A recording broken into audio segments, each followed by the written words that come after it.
Ito po ang ating cambio sa UU.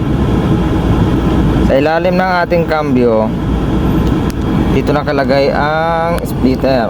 Yan. Inche kasi high, low. Yan, mapapansin nyo sa taas R1, R2. Ang R1 sa low gear yan. Primera, itong 1, 3, 5, 4, 2. Sa gitna neutral. Yan ang mga low gear. Yang 7, 8, 9, 10, 6 high gear yan. Once na nag high gear ka, ang splitter mo dapat naka high. High. Yan. Pag naka high yan,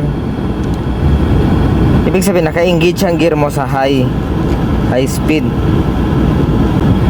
Pag nakababa naman ang splitter mo, naka-engage ka sa low gear. Pag naka-engage ka ng high, yung 6, yan ang primera high. Yung 8, 7, segunda high. 8, tercera high. 9, kwarta high. 10, quinta high. Yung R2, reverse yan pag naka-high gear ka. Kaya na ito, susubukan natin patakbuhin na lahat ng cambio. Bago ka mga ambyo,